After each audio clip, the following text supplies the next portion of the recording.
Researchers are building a new technology that could pave the way for hypersonic flight, which would allow travel from New York to Los Angeles in under 30 minutes.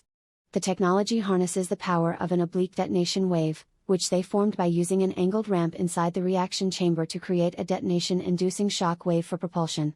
It is different from ramjet and scramjet engines, which utilize diffusive mode rather than shock-induced combustion.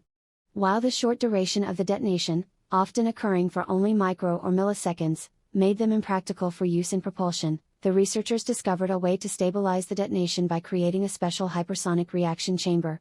The system could allow for air travel at speeds of Mach 6 to 17.